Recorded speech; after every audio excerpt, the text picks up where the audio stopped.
Today, we're unpacking a really big Supreme Court case, one that gets right to the heart of the delicate balance between a state's power to regulate and an individual's constitutional rights. So let's set the scene. The year is 2016, and the case is Whole Woman's Health v. Hellerstedt. It all kicked off because of a Texas law, known as HB2, that placed some really strict new requirements on abortion providers. And let me tell you, this wasn't just some minor tweak to the rules. It sparked an immediate, high-stakes legal fight. Okay, so this law, HB2, had two really big parts. First, it said any doctor performing an abortion had to have admitting privileges at a hospital within 30 miles. Second, it required all abortion clinics to basically upgrade their entire facility to meet the standards of a mini-hospital, what's called an ambulatory surgical center. Now, proponents of the law said, hey, this is all about making patients safer. But the clinics? They argued these rules were totally unnecessary and were really just a backdoor way to shut them down. So how in the world does the Supreme Court even begin to tackle a case like this? Well, they have a specific legal tool they use to measure the law, a kind of constitutional ruler, if you will. It's a concept known as the undue burden test. This whole idea comes from a landmark case back in 1992 called Planned Parenthood v. Casey.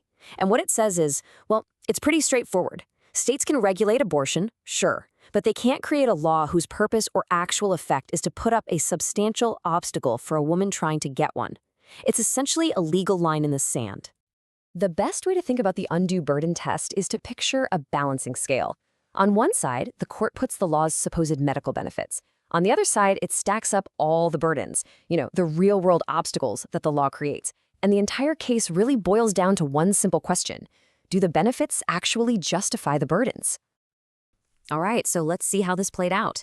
The court's majority, with Justice Stephen Breyer writing the opinion, took that balancing scale and applied it directly to those two parts of the Texas law. And their conclusion was, well, it was pretty decisive. I mean, listen to their own words. They found that when you weighed the so-called benefits against the actual burdens, the math just didn't add up. The scale tipped, and it tipped heavily against the law. And when you look at the evidence for those burdens, you can see why. The court found the law's impact was immediate and, frankly, staggering. The number of clinics in Texas was basically cut in half, dropping from over 40 to around 20. This meant fewer doctors, longer waits, and women having to travel huge distances. And get this, the number of women living more than 150 miles from a provider, it exploded from 86,000 to 400,000. That's a massive obstacle. Okay, so that's one side of the scale, piled high with burdens. What about the other side? What about the supposed benefits? Well, the court looked, and for the admitting privileges rule, they found no significant health-related benefit. For the surgical center rule, same story. They found few, if any, health benefits, pointing out that the procedure was already extremely safe in the existing clinics. So you've got this scale, right? Huge, documented burdens on one side, and next to nothing on the other. For the majority, the conclusion was obvious. The Texas law created a substantial obstacle, making it an unconstitutional undue burden. It had to go. But was this whole balancing act even the court's job in the first place? This is where things get really interesting, because a powerful dissent didn't just disagree with the outcome, it attacked the entire method the majority used to get there. It questioned whether the court should be using the scale at all. In a very pointed dissent, Justice Clarence Thomas argued that the majority hadn't just gotten the answer wrong. He believed they were playing a completely different game, using an illegitimate method to reach their conclusion.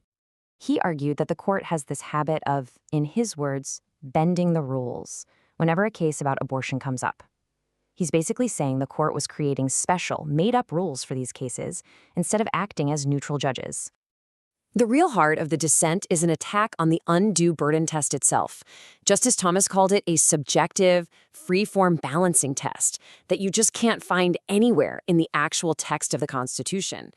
He argued that it lets judges act like politicians, substituting their own policy judgments for the decisions of elected lawmakers.